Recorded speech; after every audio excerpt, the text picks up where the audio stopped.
जी हाँ, चंद्रयान-3 की कामयाबी के बाद इसरो 2 सितंबर को सुबह 11:50 पर सोलर मिशन आदित्य L1 को लॉन्च करेगा। इसरो ने ट्वीट कर जानकारी दी और बताया कि मिशन की पूरी तैयारी कर ली गई है और तय समय पर ही आदित्य L1 मिशन को लॉन्च किया जाएगा।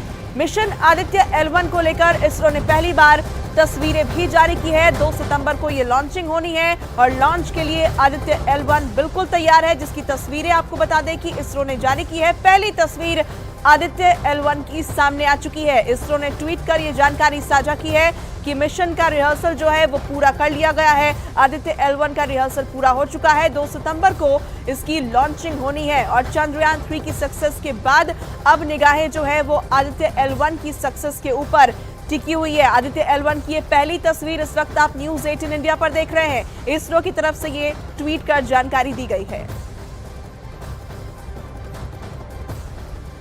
चंद्रयान-3 की सफलता के बाद अब इसरो सोलर मिशन लॉन्च करने जा रहा है। इसरो का यह मिशन 2 सितंबर को सुबह 11:50 पर लॉन्च होगा, जो सूर्य से जुड़ी जानकारी जुटाएगा। इस मिशन के सफल होने के साथ ही भारत सूर्य की खोज में मिशन भेजने वाला दुनिया का चौथा देश बन जाएगा। आखिर क्या है इसरो का सोलर मिशन, इस मिशन से क्या हासिल होगा, आपको एक रिपोर्ट के जरिए हम पूरी डिटेल दिखाते हैं। मिशन मून के बाद सोलर मिशन की तैयारी, चांद के बाद सूर्य को समझने की बारी। चंद्रयान-3 को चांद पर मिली कामयाबी के बाद अब इसरो सूर्य को समझने के लिए मिशन की तैयारी कर रहा है। कुछ ही दिनों में इसरो सूर्य के करीब अपने यान आदित्य L1 को भेजेगा। मिशन मून के लिए चंद्रयान-3 ने 3 लाख किलोमीटर की दूरी तय की। सूर्य को समझने के लिए आदित्य L1 15 लाख किलोमीटर की दूरी तय करेगा। सूर्य एक जलते हुए आग के गोले की तरह है। धरती के सबसे करीब का वो तारा है जिसकी वजह से पृथ्वी पर जीवन संभव है। अगर सूर्य की रोशनी धरती पर ना पड़े तो धरती पर जीवन संभव नहीं होगा।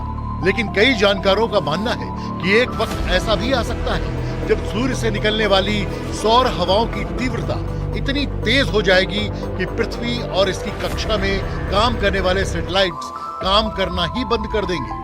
सूर्य की इसी सौर ऊर्जा और उसके तापमान को समझने के लिए आदित्य L1 सूर्य के करीब पहुंचकर इसकी जानकारी जुटाएगा। काफी सेफ पॉइंट है लैग्रेंजियन 1, क्योंकि ये दोनों का, जैसे मैंने कहा कि गुरुत्वाकर्षण बल इन पे प्रोसेस नहीं करेगा, तो यहाँ पर हमारा यान जो है, हमारा क्राफ्ट जो ऑब्जर्वेटरी है, वो काफी सेफ रहेगी।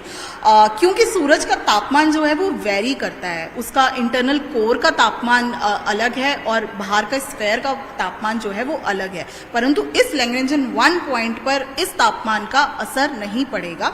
तो हमारा क्राफ्ट जो यान जो है हमारा, वो पूरी तरह से यहाँ पर अपने निश्चित समय तक ऑब्जर्वेशन कर आंकड़े इसरो तक पहुंचा सकते। आदित्य L1 को पृथ्वी से सूर्य की ओर करीब 15 लाख किलोमीटर पर स्थित लैग्रेंज 1 पॉइंट तक पहुंचना है। पृथ्वी से सूर्य की दूरी 14 करोड़ 96 लाख किलोमीटर है। आदित्य L1 को जिस लैग्रेंज 1 पॉइंट पर भेजा जाएगा वो 15 लाख किलोमीटर दूर है। यहाँ तक पहुँचने में इसे करीब 120 दिन यानी 4 महीने लगेंगे।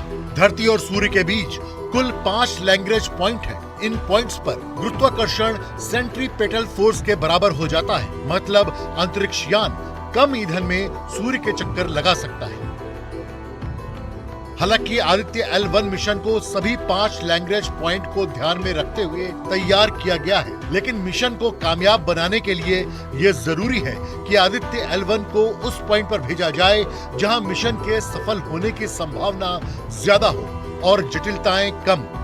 आदित्य L1 सूर्य के फोटोस्फीयर यानी सूर्य का वो हिस्सा जिसे हम देख सकते हैं। सूर्य का बाहरी वायुमंडल क्रोमोस्फीयर यानी फोटोस्फीयर के ठीक ऊपर वाली सतह और कोरोना जो सूर्य के कुछ हजार किलोमीटर ऊपर है, इसके चुंबकीय क्षेत्र, टोपोलॉजी और सौर वायु के बारे में जानकारी जुटाएगा।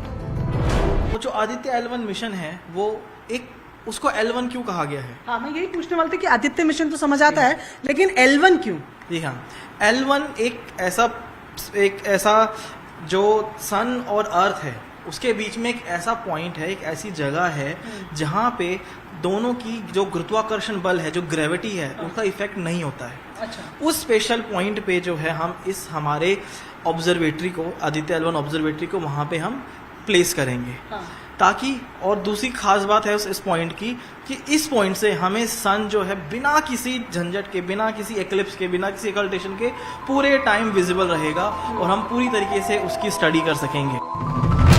इसरो के मुताबिक इस मिशन का लक्ष्य क्रीमोस्फीयर, कोरोना, सूर्य के तापमान, कोरोना के तापमान, कोरोनल मास इजेक्शन, सूर्य से निकलने वाली आग के निकलने के पहले और बाद की गतिविधियां, अंतरिक्ष मौसम जैसी जानकारियां जुटाएगा। आदित्य L1 अपने साथ 7 पेलोड लेकर जाएगा। इनमें से 4 पेलोड लगातार सूर्य पर नजर बनाए रखेंगे और 3 पेलोड लैग्रेंज 1 पर कणों और दूसरी गतिविधियों पर शोध करेंगे।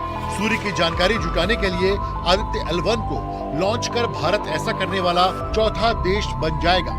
इससे पहले अमेरिका, रूस और यूरोपीय स्पेस एजेंसी इस तरह का मिशन सूर्य की जानकारी जुटाने के लिए भेज चुकी है। अब आपको बताते हैं कि आदित्य L1 मिशन को कैसे लॉन्च किया जाएगा, L का मतलब क्या होता है, हम आपको ग्राफिक्स के जरिए बताने की कोशिश करेंगे। देखिए, ये सूरज है और ये पृथ्वी है। जो हमारा आदित्य है वो पृथ्वी से, यानी कि यहां से इस पॉइंट तक पहुंचेगा, L1 है। जैसा कि मैंने आपको बताया कि लैग्रेंज पॉइंट इसे कहा जाता है, और सूर्य के चारों तरफ अगर हम देखें तो ऐसे 5 पॉइंट है।